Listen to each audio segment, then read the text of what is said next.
நண்பர்களே, நான் வந்து இன்னைக்கு வந்து ஒரு கதை சொல்ல போகிறேன். அந்த கதையை கேட்டு நல்லா ஷேர் பண்ணுங்கள், சப்ஸ்கிரைப் பண்ணுங்கள், என்ஜாய் பண்ணுங்கள். வாங்க கதைக்குள்ளே போயிடலாம். ஒரு ஒரு ஊரில் வந்து ஒரு பெரிய விவசாய நிலம், ஒரு 10-15 ஏக்கரில் வந்து விவசாய நிலத்தில் வந்து ஒரு கூட்டு குடும்பமாக ஒரு அண்ணன் தம்பிகள்லாம் சேர்ந்து விவசாயம் பண்ணிகிட்டு இருந்தாங்க.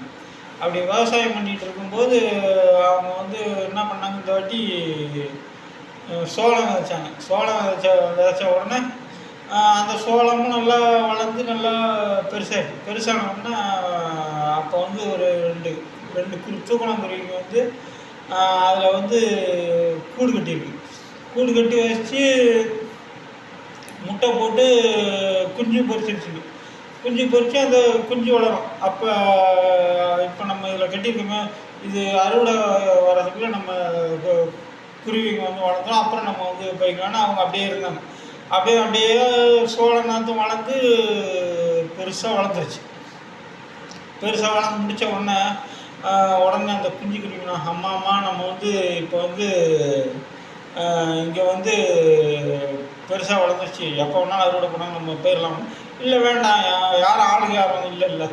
அப்புறம் இப்படியே இன்னொரு இப்படியே அந்த குருவிங்க கேட்க இல்லை இப்போ போவேண்டாம் அப்படின்ட்டு. அப்புறம் ஒரு நாள் வந்து, அம்மா இன்னைக்கு உங்களுக்கு ஒரு விஷயம் தெரியுமாம்மா, இன்றைக்கி வந்து தோட்டத்துக்காரங்களாம் வந்து இதை அறுவடை பண்ணணும்னு பேசிக்கிட்டாங்கம்மா. அப்போ குருவி இல்லை இப்போ போக வேண்டாம் அப்படின்ட்டு. அப்புறம் ஒரு வாரம் கழிச்சு, ஒரு வாரம் ஆகி திருப்பி ஒரு ஆளுங்களெல்லாம் கூப்பிட்டு வந்து, இந்த பார்ப்பா இந்த மாதிரி இவ்வளோ இடத்துல வளர்ந்துருக்கு, இதெல்லாம் அறுக்கணும் அப்படின்னு பேசிக்கோங்க, எவ்வளோ இது காசை பேசணுன்னா.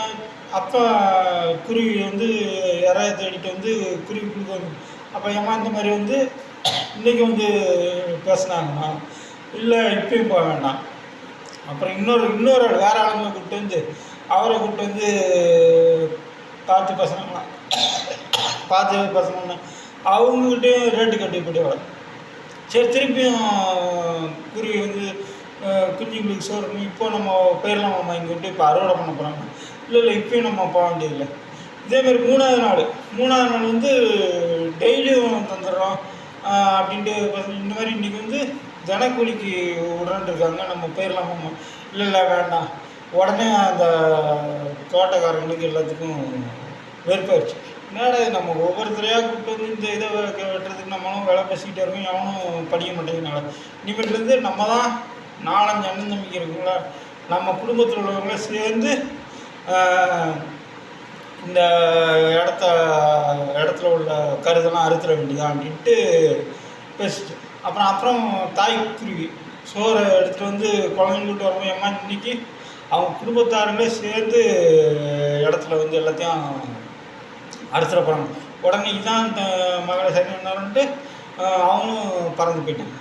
இந்த கதையில் என்ன தெரியுது, எந்த வேலைனாலும் நம்ம சொந்தக்காரங்க இறங்கி செய்தால் தான் எந்த வேலையும் நல்லபடியாக நடக்கும். அடுத்து நம்ம வேலை நடக்காது. இதுதான் இந்த கதையோட அர்த்தம்.